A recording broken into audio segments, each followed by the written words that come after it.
இதை எதற்காக திமுக அரசு இவ்வளோ தூரம் மல்லு கட்டிக்கிட்டு அதில் வேற அவர் சொல்கிறாரு, பெரியாரின் சமத்துவ தீபம் தான் எரியுமா. பெரியார் எங்கேருந்து தீபம் ஏற்றினாரு? அவங்க எல்லாமே கருப்பு சட்டையை போட்டுட்டு இருட்டுக்குள்ளே திரியிறவங்க, குளிக்க மாட்டாங்க, சாமி கும்பிட மாட்டாங்க. ஆமாம், இதுதான் எங்கள் கோவில்னா நான் உங்களுக்கு ப்ரூஃப் கொடுக்க வேண்டியதாக இருக்குது. இதுதான் எங்கள் வழிபாட்டு முறைனா எங்களுக்கு ப்ரூஃப் கொடுங்குறீங்க. நீங்களா திடீர்னு சித்திரை திருநாள் ஒன்று மாற்றி வச்சுட்டு ப்ரூஃப் கொடுங்குறீங்க. என்ன மாதிரி ஒரு நிலைமைக்கு வந்து இந்துக்களை கொண்டு நிறுத்திருக்கீங்க பார்த்தீங்களா? எங்கள் கோவிலில் போய் நாங்கள் ஒரு விளக்கேற்றணும்னா உங்களுக்கு 100 வியாக்கியானம் நாங்கள் சொல்ல வேண்டியிருக்கு. சரி, அவரை தான் என்ன சொல்கிறாரு டிஆர் பாலு, அவர் ஒரு ஆர்எஸ்எஸ்காரரு, அவர் சங்கி அப்படிங்கிறீங்க. அப்போ வந்து ஒரு இப்போ விபூதி வச்சவன், குங்குமம் வச்சவன், இந்து மதத்தை ஸ்டான்ஸாக ஃபாலோ பண்ணுறவங்க, ஆர்எஸ்எஸ்ல இருக்கவங்க வந்து அரசியலமைப்பில் இருக்கக்கூடாதுன்னு இருக்கா? நீங்கள் நாளைக்கு ஒரு நீதிபதி லெவலுக்கு போனால் கூட சரி, நீ என்ன ஜாதின்னு பார்த்து தான் நீ எல்லாம் நடத்துவ அப்படின்னா இதான் உங்கள் சமூக நீதி டேஷா? மதுரைக்கு தேவை வளர்ச்சி அரசியலா டேஷ் அரசியலா? டேஷ் அரசியல்னா என்ன அரசியல்? நீங்கள் நடத்திட்டு இருக்கிறதா இங்கே டேஷ் ஆச்சு.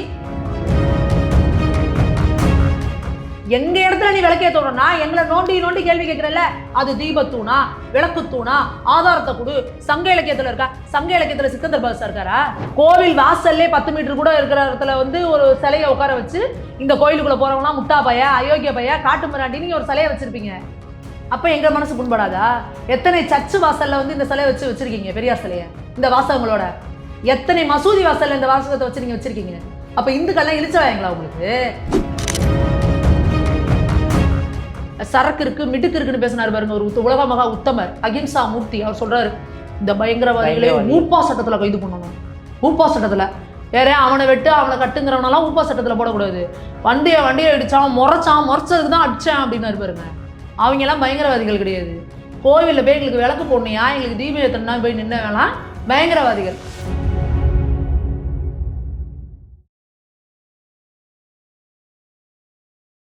இளைய பரதநேயர்களுக்கு வணக்கம்.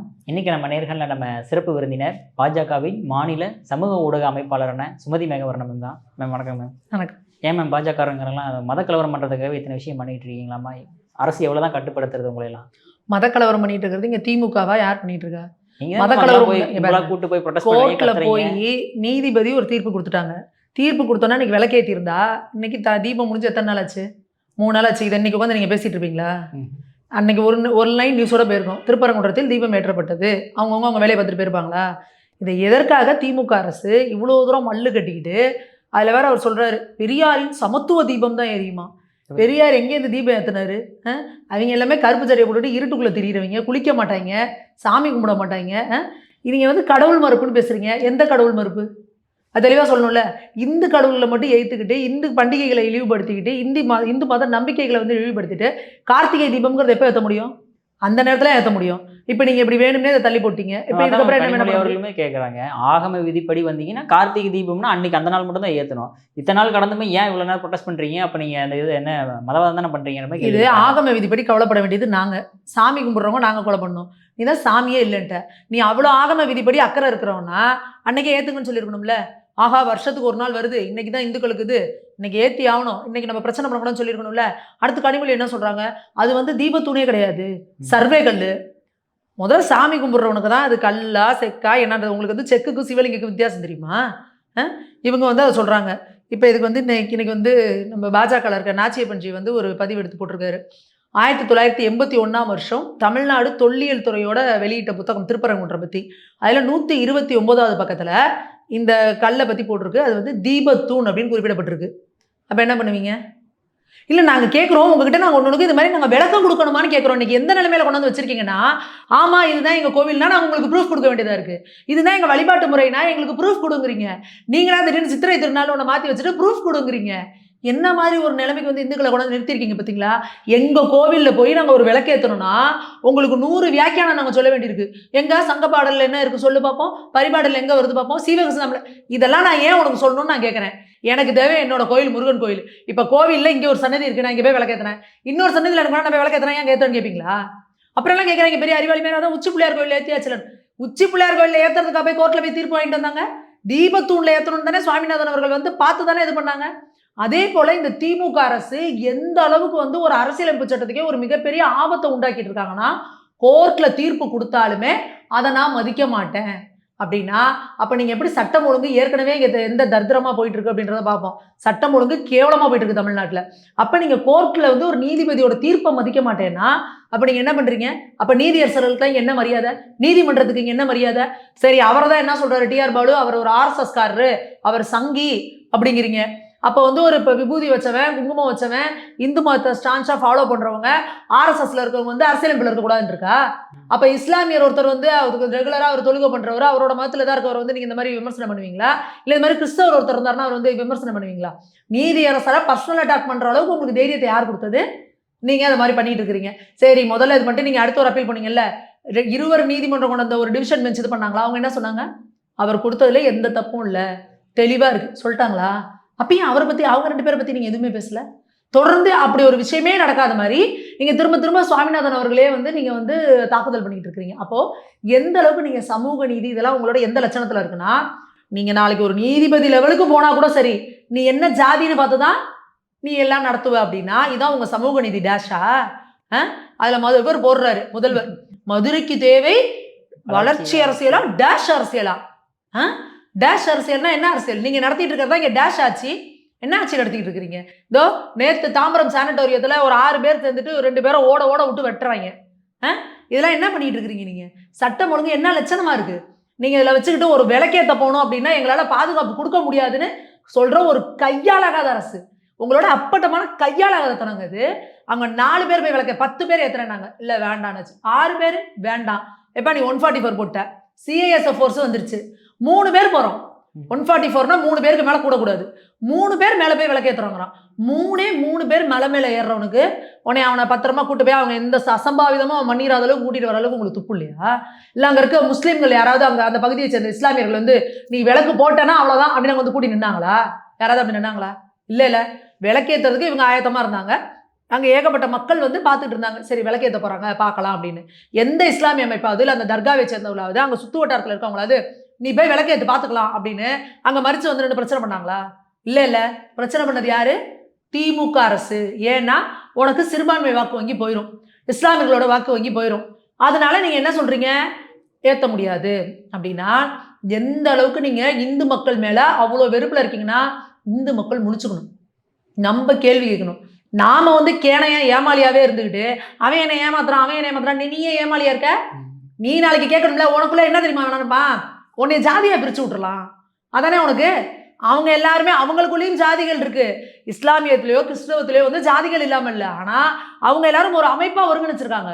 அவங்க திருச்சபை சொன்னால் கேட்குறாங்க, அவங்க வந்து அவங்க ஜமாத்தில் சொன்னால் கேட்குறாங்க. நம்மளை கோயிலுக்குள்ளே விட மாட்டேங்கிறான். கோயிலில் அர்ச்சகர் வந்து இது பேசினா அரசியல் பேசினா ஆக மாட்டேங்குது. இவனுக்கு நம்ம எந்த வகையிலையும் ஒருங்கிணையக்கூடாது. உன்னை ஜாதியாக பிரித்து விட்ருவான், இல்லை பாப்பான் இல்லாதவன் பிரித்து விட்ருவான். அதுக்கப்புறம் வரும் மேல் ஜாதி கீழ் ஜாதின்னு பிரித்து விட்ருவான். அவன் பணக்காரன் ஏழைன்னு பிரித்து விட்றது, ஆம்பளை பொம்பளை இந்துக்களை என்னெல்லாம் பண்ண முடியுமோ அப்படி பிரித்து வச்சுருக்க. அதனால இவங்க வாக்கு வங்கியாக இணைய மாட்டாங்க, ஓட்டு இவங்கள்ட்டேருந்து வராதுன்னு அந்த நேரத்துக்கு கூப்பிட்டு இது பண்ணோம்னா அந்தந்த ஜாதிக்காரன் அந்தந்த ஏரியாவில் நிறுத்துவோம். இவங்க சமூக நீதி எந்த ஏரியாவில் எந்த ஜாதிக்காரர்கள் அதிகமாக இருக்காங்களோ அங்கே தான் இவங்க நிறுத்துவாங்க கேண்டிடேட்டே. ஆனால் பேசுகிறதெல்லாம் பார்த்தீங்கன்னா வாய்க்கிலேயே சமூக நீதினு பேசுவாங்க. இந்த மாதிரி நீங்கள் பண்ணிட்டு இந்துக்கள் விழிச்சுக்கணும். அதே போல் இந்து சமய அறநிலைத்துறை அங்கே என்ன கேவலமான அறநிலையத்துறையில் அது அறமற்ற துறையாகிட்டு இருக்கு. இந்து சமய அறநிலைத்துறை அப்பீலுக்கு போகுது. எந்த காசை வச்சுக்கிட்டு நீங்களாம் உண்டியலில் போட்டிங்க பாருங்க காசு, அந்த உண்டியல் காசை எடுத்துகிட்டு போய் கோவிலில் விளக்கேற்ற முடியாது, இந்த இடத்துல தீபம் ஏற்ற முடியாதுன்னு இந்து சமய அறநிலைத்துறை அப்பீலுக்கு போகுது. அப்போ உண்டியலில் காசு போடாதீங்கன்னு ஏன் நாங்கள் சொல்லிக்கிட்டே இருக்கோன்றது புரியுதா உங்களுக்கு? நீங்கள் போடுற காசை வச்சே உண்டு கொளுத்து அவங்க நம்ம கோயிலை நாசம் பண்ணிக்கிட்டு இருக்காங்க. இந்து சமய அறநிலையத்துறையோட வேலை என்ன? எங்கள் தீபம் ஏற்றுன்னா அங்கே கோர்ட்லேருந்து தீர்ப்பு வந்தால் தீபம் ஏற்றுறத விட உனக்கு என்ன வேலை? எதுக்கு நீங்கள் அப்பீலுக்கு போகிறீங்க? என்ன சட்டம் ஒழுங்கு உங்களுக்கு என்ன பாதிப்பு ஆகிடுச்சு? அப்போ இப்போ கோர்ட்டில் ஒரு ஆர்ப்பாட்டத்துக்கு பர்மிஷன் கேட்குறாங்க, பர்மிஷன் கொடுத்துட்டாங்க கோர்ட்டில். அப்போ நீங்கள் என்ன பண்ணுவீங்க? இல்லை சட்டம் ஒழுங்கு பாதிக்கப்பட்டுறோம், நாங்கள் கொடுக்க முடியாதுன்னு சொல்லுவீங்க. அப்போ எதுக்கு கோர்ட் இருக்குது? எதுக்கு அங்கே நீதிபதிகள் இருக்காங்க? நீங்களாம் நடத்திட்டு போங்க. அப்போ இது எதை காட்டுது அப்படின்னா முழுக்க முழுக்க முழுக்க முழுக்க ஒரு சர்வாதிகார ஆட்சி, ஒரு பாசிச ஆட்சி. எனக்கு எதிரில் எவனும் கிடையாதுடா, எனக்கு நினச்சாதான் பண்ணுவேன், நான் பண்ணது தான் வச்சது தான் சட்டம், இந்துக்களெல்லாம் இப்படி தான் கேவலமாக நடத்துவேன், மரியாதை இல்லாமல் பேசுவேன். இதில் வேற பேசுகிறப்ப கோவில் நகரமாக மதுரையிலே, இதுக்கு மட்டும் கோயில் நகரம் வேறு தான் உங்களுக்கு.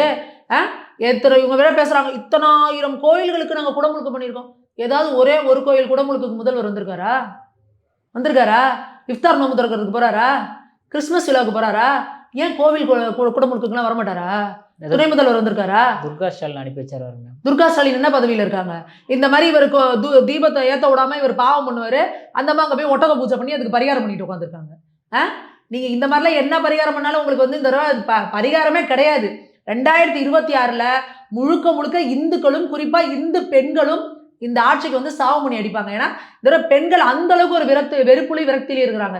எல்லா வகையிலையும் அவங்களுக்கு நீங்க குடைச்சலை கொடுத்துட்டு ஒரு கோயிலுக்கு போய் சாமி கும்பிடலான்னா அதுக்கு கூட ஒரு நிம்மதி இல்லாம சேகர் பாபு அன்னைக்கு அந்த கோயிலில் போறாரு. மக்கள் இவங்களாம் சொல்றாங்க இவங்களாம் சங்கி பயிலுக பேசுறாங்க அப்படின்னு. பொதுமக்கள் அங்கே லைன்ல நின்னதெல்லாம் யாரு? பொதுமக்கள் கூப்பிட்டு கேள்வி கேட்கறாங்க, சார் என்ன சார் இவ்வளவு பணம் கட்டி இத்தனை மணி நேரம் லைன்ல நிக்கிறோம் அப்படின்னு. நீங்க உங்களுக்கு ஒரு கேமராவுக்கு முன்னாடி கூட பணிவா நடிக்க கூட தெரியல சேகர் பாபுக்கு. என்ன பண்றாரு? நில்லுங்க என்னப்பா ஏன் நிக்கணும்? நீங்க நேரா போறீங்க, நீங்க என்ன பெரிய ஆளா? இவர் அப்படியே நேரா போறாரு. அவங்க கேட்கறாங்களா அட்லீஸ்ட் அவங்களுக்கு இருங்கம்மா வந்துருங்க அப்படின்னு ஒரு பணிவா பேச கூட தெரியல.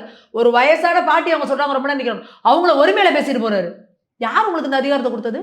தமிழக மக்கள்லாம் நீங்க இலக்காரமா இருக்கா? கோவில இருக்க இந்துக்கள்லாம் உங்களுக்கு இலக்காரமா இருக்கா? அவங்களை அப்படி மரியாதை இல்லாம நீங்க பேசுவீங்களா? அப்போ பட் இருந்தாலுமே வந்து அயோத்தியை மாதிரி மாத்திராதீங்க இங்க திருப்பரங்குன்றத்தை அப்படின்ற மாதிரி ஒரு வாதம் வைக்க முடியுது. அயோத்திக்கு இங்க என்னப்பா சம்பந்தம் இருக்கு நீ சொல்லு. இங்க தெளிவுபட அந்த மசூதி அது இவங்க ஏதாவது சொல்றல மசூதி வந்து அது அங்க அந்த வெள்ளக்காரங்காலத்திலே தீர்ப்பு வந்துருச்சு. இன்னொன்னுமே நாங்க சொல்றோம், வெள்ளக்காரங்க நமக்கு ஏதாவது நல்லது பண்ணுவான்னு நினைக்கிற நீ? இல்ல நம்ம கிட்ட இம்புட்டு ஆதாரம் கேட்கறாங்களே இந்த பகுத்தறிவு புண்ணாக்குகள்லாம் இவங்க கேட்க வேண்டியதானே. சிக்கந்தர் பாதுஷா யாரு? அவர் இங்க ஒரு தியாகியா? நமக்கு ஏதாவது வாழ்வு கொடுத்தாரா? ராஜராஜ சோழன் மாதிரி நம்மள ஆண்ட மன்னனா? அவர் யாரு? அவரை கொன்னது யாரு? படையெடுத்து நம்ம மன்னர்கள் தான் எங்களை கொன்னது.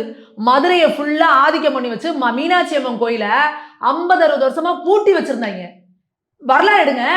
நம்ம கோவிலை பூட்டி வச்சு விளக்கேறிய விடாம அந்த கோவில இருக்க நகை நட்டி எல்லாத்தையும் கொள்ளையடிச்சிட்டு போய் அங்க செருப்பு காலோட அந்த கோயிலுக்குள்ள போய் அந்த கோவிலை வந்து ஒரு கிடங்கா போட்டு வச்சிருந்தாங்க, ஆயுத கிடங்கா வச்சிருந்தாங்க. அப்படிப்பட்டவங்களுக்கு நீங்க என்ன யார் இப்ப சப்போர்ட் பண்ணிட்டு இருக்கீங்க? அவங்களை கேள்வி கேட்குறீங்களா? நாங்க அதையும் சொல்லிட்டோம், இது வரலாறு முடிஞ்சிருச்சு, நம்ம இதை பேசக்கூடாது. உங்களுக்கு அந்த இடம் இருக்குன்னா வச்சுக்கோங்க. எங்க இடத்துல நீ விளக்கேற்றோம்னா எங்களை நோண்டி கேள்வி கேட்கிறல்ல, அது தீபத்தூணா விளக்குத்தூணா ஆதாரத்தை கொடு. சங்க இலக்கியத்துல இருக்கா? சங்க இலக்கியத்துல சிக்கந்தர் பாதுஷா இருக்காரா? சங்க இலக்கியத்துல அந்த மலை மேல தர்கா இருக்கா? இதெல்லாம் நாங்க பேசுவோம்ல. அங்கேயே சவணர் படுகையும் இருக்குல்ல. அப்போ நீங்க என்ன செய்யறீங்க? தொடர்ந்து இந்துக்களை மட்டும் ஏன் கேள்வி கேட்குறீங்க? ஏன் இந்துக்கள் மட்டும் உங்களுக்கு ஆதாரம் கொடுத்துக்கிட்டே இருக்கணும்? நாங்க தெளிவா சொல்றோம், இஸ்லாமியர்களோட உணர்வுகளை நாங்க மதிக்கிறோம். அங்க தர்கா இருக்கு. அவங்களே என்ன சொல்றாங்க, 2005ல் பீஸ் கமிட்டி போட்டு எங்களுக்கு இத்தனை கிலோமீட்டருங்க 15 மீட்டர் தாண்டி நீங்க எங்க வேணா விளக்கேற்றிக்கோங்க பிரச்சனை இல்லைன்ட்டாங்க. உனக்கு என்ன வந்துச்சு? திமுக அரசுக்கு என்ன வந்துச்சு? அவங்களே விளக்கு ஏற்றிக்கோங்கன்னு சொல்றாங்க. நீங்க இந்த குதிக்கிறீங்கன்னா அப்போ உங்களோட இது என்ன? நீதிபதிகள் சொன்ன போல அல்டீரியர் மோட்டிவ். திமுக ஒரு உள்நோக்கத்தோட செயல்படுது, இந்துக்களை வஞ்சிக்கணுங்கிற உள்நோக்கத்தோட செயல்படுது அப்படின்றத நாங்க வந்து இங்க ஸ்ட்ராங்கா சொல்லிக்கிறோம். அடுத்து இப்போ வந்து அவர் இப்போ மதுரையில போய் பேசியிருக்காரு. பெரிய நான் திரும்ப சொல்றேன், ஸ்டாலின் அவர்களுக்கு வந்து துண்டு சீட்டு எழுதி கொடுக்குறவங்க ஒரு மிகப்பெரிய சங்கி, அது நல்லாவே தெரியுது. என்னென்ன வகையெல்லாம் அவரை வந்து மாட்டி விடணுமோ அந்த மாதிரி, என்னென்ன கேவலமா ஒரு முதல்வர் பேசணுமோ அந்த மாதிரி கண்டென்ட் எழுதி கொடுக்குறது, ட்விட்டர்ல வந்து டேஷ்னு போடுறது, என்னங்க இது? இதெல்லாம் நீங்க திமுக 2ஆம் கட்டம் 3ஆம் கட்டத்தில் இருப்பாங்க கேவலமா பேசுறதுக்கு. இப்போ அதை முதல்வரே அதை வேலையை செஞ்சுட்டு இருக்கிறாரு. இப்போ அப்போ என்ன நீங்க வந்து இது பண்ணிட்டு இருக்கிறீங்க? அங்கே போய் சொல்றாரு கண்ணகி நீதி கேட்ட மதுரையிலே அப்படின்றாரு. கண்ணகியை பத்தி பெரியார் என்னென்ன கேவலமா பேசியிருக்காரு, அதெல்லாம் ஒத்துக்கிறீங்களா நீங்க? அப்ப கண்ணகியை நீ உயர்த்தி பிடிக்கிறேன்னா ஈவேரா ஒரு முட்டாளு, அவர் சொன்னதெல்லாம் தப்புன்னு சொல்லணும். இல்ல ஈவேரா பெரிய அறிவாளி அவர் சொன்னதுன்னா அப்ப கண்ணகியை பத்தி அவர் கேவலமா பேசினதெல்லாம் நான் ஒத்துக்கிறேன்னு சொல்லணும். நீ நான் தென்னை மரத்துலயும் ஒரு குத்து பனை மரத்துலயும் ஒரு குத்து, நான் ஈவேராவையும் தூக்கி பிடிச்சிக்குவேன் கண்ணகின்னு சொல்லிக்குவேன். அறிவு திருக்கோயிலாம் நூலகத்திலாம். ஏன்னா இதுக்கெல்லாம் எங்கேருந்து அறிவு திருக்கோயில் கோயில் இதெல்லாம் வாயில வருது? நீங்க தான் கோவிலே இல்லை சாமியே இல்லை, கோயிலுக்கு போயவரெல்லாம் முட்டா பய, சாமியை கும்புறவெல்லாம் அயோக்கிய பய, கடவுளை கும்புறவெல்லாம் காட்டு மிராண்டி. தர்காவுக்கு 50 மீட்டர் தாண்டி இருக்கிற தூபத்தூண்ல விளக்கேற்றினா அவங்க மனசு புண்பட்டுரும். கோவில் வாசல்லே 10 மீட்டர் கூட இருக்கிற இடத்துல வந்து ஒரு சிலையை உட்கார வச்சு இந்த கோயிலுக்குள்ள போறவங்களாம் முட்டா பைய அயோக்கிய பைய காட்டு மிராண்டி நீங்க ஒரு சிலையை வச்சிருப்பீங்க. அப்ப எங்க மனசு புண்படாதா? எத்தனை சர்ச்சு வாசல்ல வந்து இந்த சிலையை வச்சிருக்கீங்க, பெரியார் சிலைய இந்த வாசகங்களோட. எத்தனை மசூதி வாசல்ல இந்த வாசகத்தை வச்சு நீங்க வச்சிருக்கீங்க. அப்ப இந்துக்கள்லாம் இழிச்சவாங்களா உங்களுக்கு? அப்ப இந்துக்களுக்கு மட்டும் ஏன் நீங்க இப்படி பண்றீங்க? அப்போ இந்த திராவிடர் கழகத்துக்கும் திமுகவுக்கும் யாரை எதுக்குறீங்க? இந்துக்களை தான் எதுக்குறீங்க, இந்து கடவுள்களை எதுக்குறீங்க. அதனாலதான் இந்து கோவில் வாசல்ல மட்டும் நீங்க இதை வச்சிருக்கீங்க. இதே நாளைக்கு வீரமணி அவர்களையோ ஸ்டாலின் அவர்களையோ இந்து மதத்தில் மூட நம்பிக்கைகள் உள்ளது அப்படின்றாங்க. சொல்லுங்க, நீங்களே சொல்லுங்க, இஸ்லாத்துல இருக்கா? சொல்லணும். தைரியமான ஆம்பளைங்களா இருந்தால் வீரமணி அவர்களும் ஸ்டாலின் அவர்களும் சொல்லணும். இந்து மதத்தில் மூட நம்பிக்கை உள்ளது, அதனால நாங்கள் இதை எதுக்குறோம். இஸ்லாத்தில் மூட நம்பிக்கை இருக்கா இல்லையா? கிறிஸ்தவத்தில் மூட நம்பிக்கை இருக்கா இல்லையா? கடவுள் மறுப்புங்கிறீங்க, எந்த கடவுளை மறுக்கிறீங்க? அதை தெளிவாக சொல்லணும். அப்போ நீங்கள் கடவுளை அவங்களெல்லாம் நினைக்கவே இல்லையா? நீங்கள் இது 2 வகையிலுமே இழிவு தானே. அப்போது என்ன ஸ்டாண்டு, என்ன கொள்கை, என்ன சித்தந்தம் ஒரு கர்மமும் தெரியாது. அடுத்து ஒரு உருட்டு உருட்டுறாங்க. இந்துக்கள் வேற, தமிழர்கள் வேற. இந்துக்கள் தமிழர்கள் இந்துக்களே கிடையாது. அப்போ யாரு? சரி, நீ சொல்ற தமிழர்கள் இந்துக்கள் இல்லை, தமிழர்கள் யாரு? கிறிஸ்தவர்களா, இஸ்லாமியர்களா? யார் தமிழர்கள்? கோயிலுக்கு போகிறான்ல அவனை என்னன்னு சொல்லுவேன்? அவன் சைவம், அவன் வைணவம். எந்த சைவமோ வைணவமோ எதுக்குள்ளே வருது? இந்துக்களுக்குள்ளே தானே வருது. தமிழில் பேர் வைக்கிறவன் இந்துக்கள் மட்டும்தான் தமிழ்லே பேர் வைப்பான். இஸ்லாமியரோ கிறிஸ்தவர்களோ தமிழில் பேர் வைப்பாங்களா? முதல்ல வைக்க மாட்டாங்கல்ல. அப்புறம் எப்படி நீ இந்துக்களை தமிழர்கள் இல்லைன்னு சொல்கிறீங்க? அடுத்தது தமிழர் பண்டிகை கார்த்திகை தீபம், அதுக்கே நீ இவ்வளோ பிரச்சனை பண்ணுறான்னா அப்போ நீ தமிழர் விரோதி தானே, தமிழர்களுக்கான எதிரியான ஒரு அரசு தானே இது. அடுத்து நம்ம சீமான் அண்ணன் அவர் இருக்காரு பாருங்க, எந்த நேரத்தில் எதை பேசுவாருன்றதே நமக்கு புரியாது. திடீர்னு அவரே ஈவராவை அப்படியே தூக்கி பிடிச்சி பேசுவார், திடீர்னு அவரே ஈவராவை தூக்கி போட்டு சதுக்குன்னு மிதிப்பாரு. அவரே திடீர்னு கோயில்களுக்கெல்லாம் போகாத, சாமியே கிடையாது அதுமாரு, முருகா எங்க முப்பாட்டாண்டா அப்படிம்பாரு. அதனால் அவர் எந்த நேரம் அந்நியனாக இருக்காரு, எந்த நேரம் அம்பியாக இருக்காருன்னு தெரியல. இப்போ அவர் தான் சொன்னார், முருகன் தான் என் முப்பாட்டேன், மாயோன் சேயோன் என் மாமே பெரிய பேனு உருட்டிட்டு இருந்தார். இப்போ விளக்கேற்றுறதுக்கு எதுனா சொல்லுங்கண்ணே அப்படின்னா அமைதியாக இருக்காரு. பாயிண்ட் வரட்டுன்னு அவங்க போய் மைக்க நீட்டி என்னண்ணே ஏதாவது சொல்லுனே அப்படின்னா இது ஒரு மதவாதம். நீ இத்தனை நாள் எங்கே போயிருந்த, இத்தனை வருஷம் எங்கே போயிருந்தேன்னா 100 வருஷமாக இது பிரச்சனை ஓடிட்டு தானே இருக்குது. 90லேருந்து கேஸ் நடந்துக்கிட்டு தானே இருக்குது.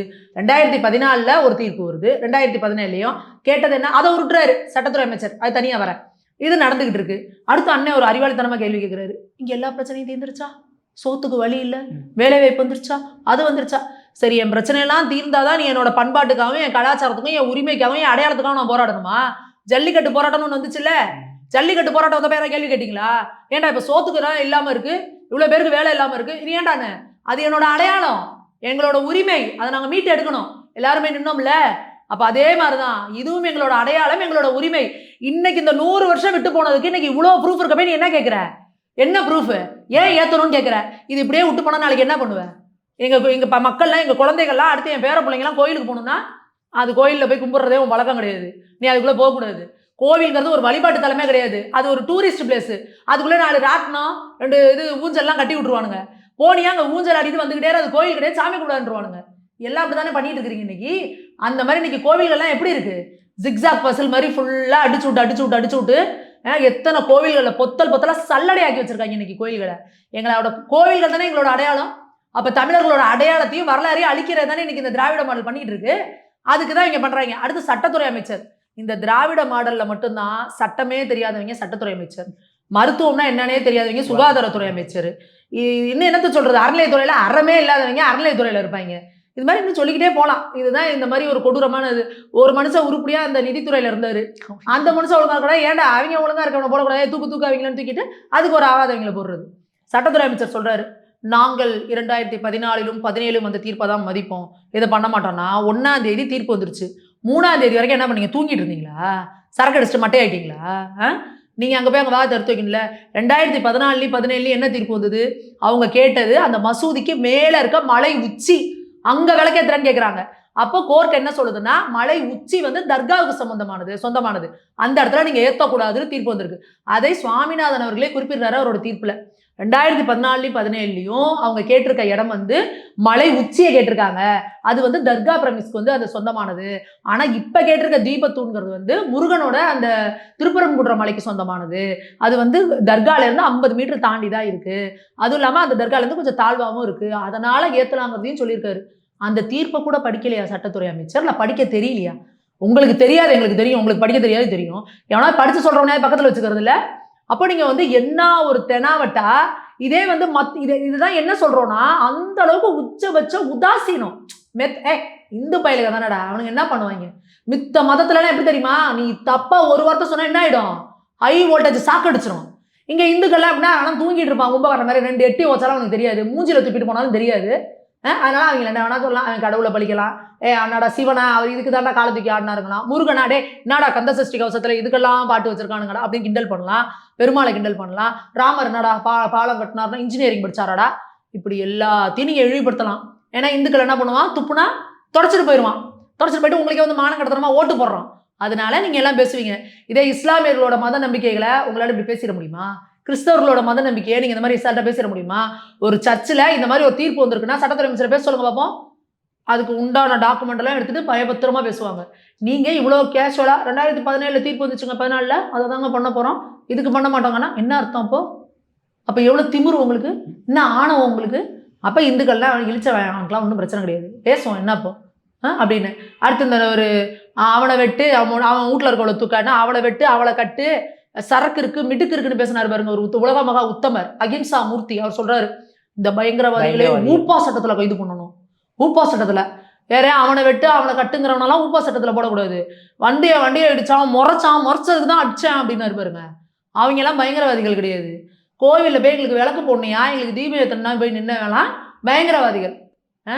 அப்போ இந்த மாதிரியா இருக்கிறவங்களெல்லாம் இந்துக்கள் இது பண்ணிக்கணும். நாளைக்கு ஒரு பரிவட்டம் கட்டிட்டு வந்து நிற்பார்ல, அப்போ அவரை கேட்டு அசிங்கமாக கேட்டு வெளியே துரத்தணும். இந்து மக்கள் மறிக்கணும். எங்க கோவில் அசிங்கமா பேசுறீங்களா, கோயிலுக்குள்ள உனக்கு என்ன வேலை, எலெக்ஷன்ல மட்டும் ஓட்டு கேட்க இங்க வருவியான்னு அந்த பகுதியில் இருக்க மக்கள் அவங்கள வலிக்கணும். வெளியே போ, நீ தான் வந்து பகுத்தறிவு வேதனை, நீ அவ்வளோ பெரிய பகுத்தறிவு புடலமா வரணும், பகுத்தறிவு கோயிலுக்கு வெளியில வச்சுக்கோ. நாங்க இங்க கடவுள் இருக்குன்னு நம்புறோம், இங்க உனக்கு என்ன வேலை, ஓட்டு கேட்கறதுக்கு மட்டும் உள்ள வருவியா? அப்ப அந்த பகுத்தறிவை செருப்பு மாதிரி வாசல்ல கழட்டி வச்சுட்டு உள்ள வந்துருவேன். அப்போ உனக்கு அந்த இது அறிவு இல்லை. இப்போ மக்கள், இந்து மக்கள் இன்னைக்கு கேள்வி கேட்கணும், ஏன் எங்கள் கோவிலில் விளக்கேற்றினா உனக்கு என்ன பிரச்சனை? எங்கள் கோவிலில் விளக்கேற்றுறதுக்கு உனக்கு இவ்வளோ அறிவு இது நாங்கள் சொல்லணுமா, விளக்கம் கொடுக்கணுமா, கோர்ட்டுக்கு போகணுமா, ப்ரூஃப் கொடுக்கணுமா? இதுதான் இந்துக்கள் புரிஞ்சுக்கணும். நீ உன்னோட கோவிலுக்கு போகிறத, உன்னோட வழிபாட்டு முறையை, ஒரு பழக்க வழக்கத்தை விட்டுட்டீங்கன்னா திருப்பி அதை செய்யறதுக்கு 100 ஆண்டு கால போராட்டம். கோர்ட்டுக்கு போகணும், எல்லாம் பண்ணணும், இவங்களுக்கு ப்ரூஃப் கொடுக்கணும். இந்துக்கள் பெரும்பான்மையாக இருக்கிற நாட்டில் இந்த நிலைமை நமக்கு.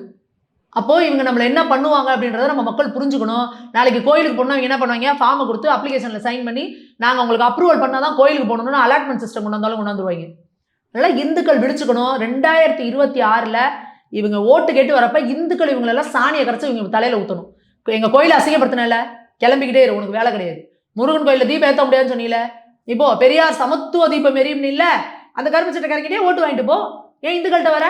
அவர் தானே இந்துக்களை கேவலமா பேசினாரு. தமிழர்களை காட்டு மிராண்டினார்ல, தமிழ் மொழி காட்டு மிராண்டி மொழி, தமிழர்கள்லாம் காட்டு மிராண்டி பயல்கள்னார்ல. அப்புறம் எதுக்கு அந்த காட்டு மிராண்டி பயல்க ஓட்டு? உங்களுக்கு ஓட்டு மட்டும் போடுறதுக்கு நாங்கள் வேணுமா? அப்ப இந்துக்களும் பெண்களும் தான் இந்த தடவை இந்த திமுக ஆட்சிக்கு வந்து முடிவு எழுத போறாங்க. அதுக்காக தான் ஏதாவது சொல்லுவாங்க பாரு, அணைய போற விளக்கு வந்து பிரகாசமா எரியும் அப்படிங்கிற மாதிரி திமுக வந்து அணைய போகுதுங்கிறதுனால இவ்வளவு உச்சாட்டமா ஆடிக்கிட்டு இருக்காங்க. இதுக்கு விரைவில் வந்து ஒரு முடிவு கிடைக்கும். Okay ma'am. அதே மாதிரி ஒரு 4 வருஷம் முன்னாடி பேசினேன் டிஆர் பாலோட வீடியோ பார்த்தீங்களா, ரொம்ப வைரல் ஆகிட்டு இருக்கு. அதாவது 100 ஆண்டு கால பழமையான கோயிலையே நான் வந்து இடிச்சு தரமட்டமாக்கியிருக்கேன் அப்படின்ட்டு ஒரு ஸ்டேஜ்லேயே பேசுறாரு. லட்சுமி கோயிலை இடிச்சிருக்கேன், சரஸ்வதி கோயிலை இடிச்சிருக்கிறேன், எல்லாத்தையும் இடிச்சிருக்கிறேன், ஆனா எங்களுக்கு எப்படி ஓட்டு வாங்கணும்னு தெரியும் அப்படின்றாங்கன்னா இந்துக்கள் நம்ம தான் அவமானப்படணும். அண்ணாமலை அவர்கள் பிரஸ் மீட்ல சொல்றாரு பாருங்க, திமுக ஆட்சிக்கு வந்ததுக்கு அப்புறம் 161 இந்து கோயில்களை இடிச்சிருக்காங்க, நீதிமன்ற தீர்ப்பு வந்ததுன்னு. அப்போ அதுக்கெல்லாம் மட்டும் எப்படி நீதிமன்ற தீர்ப்பை மதிக்கிறீங்க நீங்க? இந்து கோவில்கள் 161 கோயிலை இடிச்சிருக்காங்க.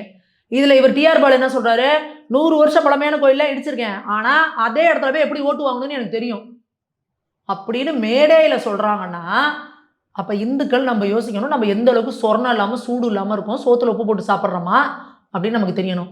ராசா சொல்றாரு மேடை ஏறி, இந்துவா பிறந்தீங்கன்னா நீ விபச்சாரியின் மகன் அப்படின்றாரு. எவ்வளவு பெரிய வார்த்தை இது. அதுக்கு என்ன பண்ணும் இந்துக்கள்? அவங்க மைனர் ஒருத்தர் வச்சு சொன்னாங்க, சிவபெருமான் காலை தூக்கி ஆடுறது எதுக்கு, அவரோட ஆணுறுப்பை காட்டி காளியை வந்து வெக்கப்பட வச்சுட்டாரு, மற்றபடி அவருக்கு டான்ஸ்லாம் ஆட தெரியாது அப்படின்றான் அந்த ஒரு பரதேசி.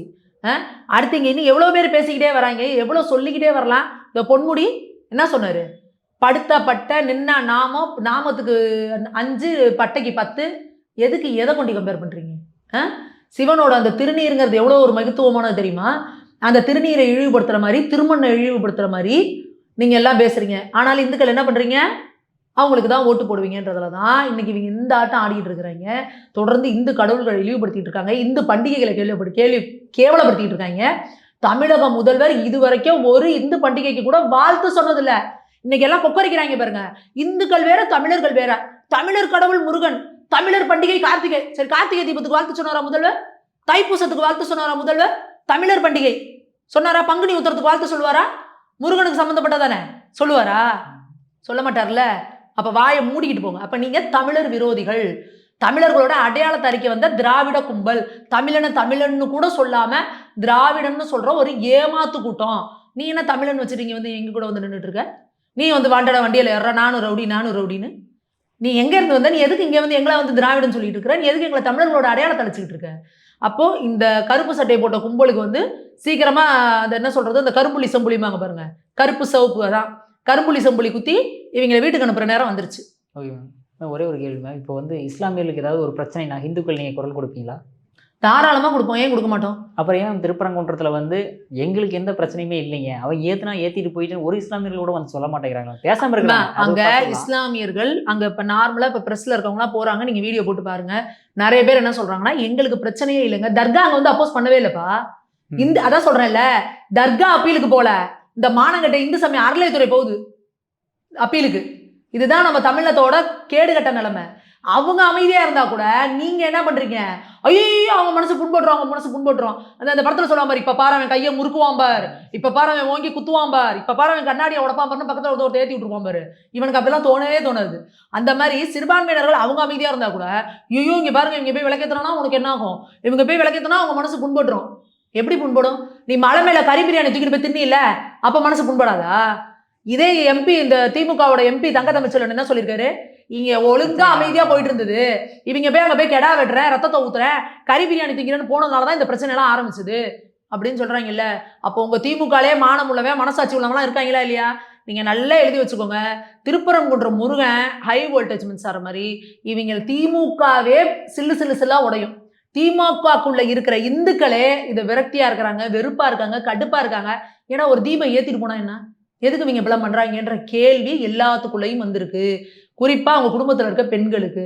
ஆனா பாமர மக்களுக்கு இந்த மாதிரி விஷயங்கள்லாம் மேல நடக்கிற அந்த மாதிரி போராட்டங்கள், பிரச்சனைகள் என்ன நடக்குது அப்படின்ற மாதிரி சாமானிய மக்களுக்கு எப்படி தெரியும்? விளக்கு ஏத்துன்னு கோர்ட்ல சொல்லியாச்சு. ஏத்துனா என்ன கேட்பாங்களா மாட்டாங்களா? ஒரு விளக்கு ஏத்துனா என்ன? இவங்க சொல்றாங்க சாமானிய மக்கள் எதுவும் பண்ணல, அடுத்த நாள் ஃபுல்லா பேரிகார்டை வச்சு தடுத்துருக்காங்க. அந்த ஏரியால இருக்க பெண்கள்லாம் வந்து கேக்குது பாரு, நேத்து விளக்கு ஏத்த துப்பு இல்ல, அதுக்கு பாதுகாப்புக்கு போக முடியல உன்னால, இங்க உட்காந்துக்கிட்டு இங்க எதுக்கு தடுப்பை போட்டுக்கிட்டு எங்களை வந்து நடக்க விடாம பண்ணிக்கிட்டு இருக்கிறீங்க அப்படின்னு அந்த ஏரியால இருக்க பெண்கள் வந்து கேட்குறாங்கல்ல. அப்போ நீங்கள் எப்படி பொதுமக்களுக்கெல்லாம் இதில் இதே இல்லைங்கிறீங்க? பொதுமக்கள் எப்படி எங்கள் கோயிலில் வந்து விளக்கேற்றணும் அப்படின்னு சொல்லுவாங்களா? 100 வருஷம் கழிச்சு நம்ம எப்போவுமே கார்த்திகை தீபம்னாவே திருவண்ணாமலையை தான் பார்ப்போம். நம்ம இந்த தடவை என்ன பண்ணோம், 100 வருஷம் கழிச்சு தீபம் வரப்போகுது, தீபம் திருப்பரங்குன்றத்தில் ஏற்ற போகிறாங்கன்னு எல்லாரும் திருப்பரங்குன்றத்தில் லைவை பார்த்துட்டு உட்காந்துருக்கோம். அப்போ மக்கள் எதிர்பார்ப்பு இல்லாமல் பார்த்துட்டு இருக்காங்களா? அப்போ மக்களுக்கு தேவை இல்லையா? யாரோ ராமரவிக்குமார்னு ஒருத்தர், அவர் கூட இன்னொரு 5 மனுதாரர், 6 பேர் மட்டும்தானா? அப்போ மித்த மக்கள்லாம் எனக்கு சம்மந்தமே இல்லைப்பாங்க, விளக்கு போட்டா என்ன போடலான் இருந்தாங்களா? எதற்கு ஒட்டுமொத்த தமிழக மக்களும் அங்கே பார்த்துக்கிட்டு இருக்காங்க? அப்போ நமக்குள்ளே இருக்குல்ல, 100 வருஷமா அங்கே எரியல, அங்கே ஒரு தீபம் ஏற்றணுப்பா, அது ஒரு இது அப்படின்னு இருக்குல்ல. நீ எதுக்கு 144 போட்டீங்க நைட் 9 மணிக்கு மேலே? அங்கே உள்ளூர் மக்கள்லாம் கூடுறாங்கன்னு தானே? உள்ளூர் மக்கள் வர ஆரம்பிச்சிட்டாங்க, என்னப்பா தீபம் ஏற்றலாம் கூட தான் நீங்கள் பயந்துட்டு 144 போடுறீங்க. ஆனால் என்ன சீனா போடுறீங்க? ஐயோ உள்ளூர் மக்கள்லாம் வரவே இல்லை, ஃபுல்லாக எல்லாம் பாஜகக்காரங்க தான் வெளியூர்லேருந்து வந்தாங்க. உங்களை மாதிரி நாங்கன்னா கவர்மெண்ட் பஸ் எல்லாம் திருப்பி விட்டு கோழி பிரியாணி 200 கொடுத்தாலும் இது பண்ணுறாங்களா? எந்த பாஜகக்காரங்க போனாங்க? அங்கே இருக்க உள்ளூர் மக்கள் போனாங்க. அங்கே இருக்கிறவங்க அந்த இளைஞரணி தலைவர் எஜி சூர்யா போனார். அது மாதிரி ரொம்ப மினிமல் நம்பர். எங்கள் மாநில தலைவர் நயினார் நாகேந்திரன் அவர்களே எப்போ போகிறாரு? அடுத்த நாள் போகிறாரு. என்னடா பிரச்சனை, நீங்கள் பாட்டு போவீங்க விளக்கேற்றுவீங்கன்னு பார்த்தா என்னத்துக்கு நீங்கள் இந்த மாதிரி பண்ணிட்டீங்கன்னு போனால் அவரை அரெஸ்ட் பண்ணுறீங்க. எப்படி கோயிலுக்கு யாரும் வரக்கூடாது நீங்கள் சொல்ல முடியுமா? அங்கே 144 இல்லை. அப்போ கோயிலுக்கு போகக்கூடாதுன்னு அவரை தடுக்கிறதுக்கு உங்களுக்கு என்ன உரிமை இருக்குது? அவரை எச்ராஜா அவர்களெல்லாம் நீங்கள் கைது பண்ணுறீங்க. அப்போ என்ன, நீங்கள் என்ன சர்வாதிகாரியா? உங்களுக்கு என்ன பெரிய ஹிட்லர்னு நினைப்பா? ஸ்டாலின்னு பேர் வச்சோன்னா அவர் தன்னை ஒரு ஸ்டாலினாகவே உணர்றார் போல இருக்கு. ஆமாம் நான் ஒரு கொடுங்கோலன் தான் அப்படின்னு சொல்லிட்டு அவர் ஏற்கனவே சொல்லி வச்சிருந்தாலும் நான் சர்வாதிகாரியாக மாறுவேன் அப்படின்னு. இந்துக்களுக்கு தான் அதை சொல்லியிருக்காரு. இந்துக்கள் நீங்கள் என்ன பண்ணாலும் அதுக்கு குறுக்க வந்து நின்றுட்டு ஒரு சர்வாதிகாரியாக மாறுவேன் அப்படின்னாரு. அடுத்து ஒன்று சொன்னார்ல, நான் மதுரைக்கு தேவை வளர்ச்சி அரசியலா டேஷ் அரசியலான்னு. அவர் அங்கே வளர்ச்சி அரசியலை கொடுக்கல, டேஷ் அரசியலை தான் கொடுத்துட்டு இருக்காரு மதுரையில். மதுரை வந்து இந்தியாவிலேயே அசுத்தமான நகரங்களில் முதல் நகரத்தில் இருக்குது. இன்னைக்கு அந்த மதுரையோட மாட வீதிகள்ங்கிறது எப்படி இருக்குன்னு தெரியும். மதுரையோட வீதிகள் எல்லாமே பெரிய பெரிய வீதிகள். அந்த வீதிகள்லாம் தோண்டப்பட்டு குண்டும் குழியுமா, வடிகால் பணிகள்லாம் ஒழுங்கா இல்லாமல் மழையில அந்த மக்கள் அவ்வளோ வேதனையில் இருக்கிறாங்க. அடுத்து நீங்கள் என்னென்ன வாக்குறுதி கொடுத்தீங்க? மதுரையில் வேளாண் பல்கலைக்கழகம் வரும் நீங்கள் கொண்டு வந்தீங்களா? மதுரையில் ட்ரேட் சென்டர் வரும் நீங்கள் கொண்டு வந்தீங்களா? பறக்கும் சாலை திட்டம் கொண்டு வரோம் நீங்கள் கொண்டு வந்தீங்களா? நூலகம் கொண்டு வந்து கொடுத்துருக்காங்க. எது? கலைஞர் நூலகத்தை கொண்டு வந்து கொடுத்துருக்கீங்க. எதுக்கு? கலைஞர் நூலகத்தை கொடுத்துட்டு என்ன கேட்குறாரு, எய்ம்ஸ் வந்துச்சா? இந்த எய்ம்ஸை ஒத்த செங்கல் ஒதுக்கிட்டு தெரிஞ்சாங்க பாரு, ஒத்த செங்கல் தான் இருக்குன்னு. இன்னைக்கு எவ்வளோ எழுப்பி இருக்கு எய்ம்ஸ். நீங்கள் வந்து லைப்ரரிங்கிறது என்ன? இந்த ஒரு அறிவு கூட ஒரு முதல்வருக்கு இல்லையா? ஒரு லைப்ரரி அப்படிங்கிறது சாதாரணமாக ஒரு பில்டிங்கு புக்ஸ் வைக்கிற ஃபெசிலிட்டி இருந்தால் போதும். எய்ம்ஸ் அப்படிங்கிறது வந்து ஒரு உலகத்தரம் வாய்ந்த ஒரு மருத்துவமனை. அதுல என்னென்ன இன்ஃப்ராஸ்ட்ரக்சர் இருக்கும், அதை கட்டுமானத்துக்கு எவ்வளவு டைம் ஆகும்? இன்னைக்கு அது முக்காவாசி வேலைகள் முடிச்சு நடந்துகிட்டு இருக்காங்க. அப்போ நீங்க அதையும் இதையும் கம்பேர் பண்றீங்க. எனக்கு கண்ணு இல்லையா? உங்களுக்கு ஏதாவது கண்ணுன்னு குருடா? போய் ஏதாவது சொல்லுவாங்கல்ல, உங்களுக்கெல்லாம் இருக்கிறதெல்லாம் என்ன கண்ணா இல்ல புண்ணாங்கிற மாதிரி போய் பார்த்தா தெரியாது. எய்ம்ஸ் வரலங்கிறீங்க. மெட்ரோ திட்டத்துக்கு என்ன பண்ணீங்க? டிபிஆரை தப்பா கொடுத்துருக்கீங்க. அங்க பக்கத்துல இருக்க மதுரை புறநகர் பகுதிகளையும் இணைத்து அந்த பாப்புலேஷனையும் சேர்த்து நீங்க வந்து அதை கொடுத்துருக்கணும். கொடுத்த டிபிஆர் தப்பு. டிபிஆரை திருத்தி கொடுன்னு தான் அனுப்பியிருக்காங்க. உடனே என்ன பண்ணிட்டீங்க? திருப்பி அனுப்பிட்டாங்க அப்படின்னு கதறீங்க. அப்போ நீங்க என்ன பண்றீங்கன்னா, வெத்து புலம்பல், கூச்சல், இது எதுக்கு எடுத்தாலும் மத்திய அரசு மேல ஒரு பழிய சொல்லிக்கிட்டு ஒரு நாடக அரசியல் ஆடிக்கிட்டே இருக்கலாம் அப்படின்னு நீங்க நினைச்சிட்டு இருக்கீங்க. நாடகத்திலே ஓட்டிட்டீங்க 4.5 வருஷம். இன்னும் அடுத்த 2026 மக்களை உங்களால முகத்தை பார்க்க கூட முடியாது. குறிப்பா மதுரை மக்களோட முகத்தை இவங்களால பார்க்கவே முடியாது. ஏன்னா இவங்க சொல்ற மாதிரி இந்த தமிழர்கள் வேற, இந்துக்கள் வேறனா, இந்து முன்னணி கூட்டின முருகன் மாநாடுக்கு 7 லட்சம் பேர் எப்படி வந்தான்? நீங்க சொன்னீங்கல்ல, அது ஒரு அமைப்பு. இந்து முன்னணி அந்த 7.5 லட்சம் பேரும் இந்து முன்னணி காரணம், பாஜக காரணம் மட்டுமா? ஜெனரல் பப்ளிக்லாம் வரலையா? தமிழர்கள் வரல, தமிழக மக்கள் வரல அப்படின்னு சொல்றாரா ஸ்டாலின்? அப்போ தமிழக மக்கள் ஓட்டு போடுறப்ப காட்டுவாங்க, முருகனை கும்பிடுறவங்களாம் இந்துக்களா, தமிழர்களா, இல்லை இந்த பகுத்தறிவு பேசுகிற முட்டாள் கும்பலா அப்படின்றத வந்து 26 எலெக்ஷனில் வந்து மக்கள் காட்டுவாங்க. ஓகே மேம், பொறுத்திருந்து பார்ப்போம் மேம். உங்கள் பொன்னான நேரத்தை இலைப்பாளர் ஒதுக்குனதுக்கு மிக்க நன்றி மேம். நன்றி.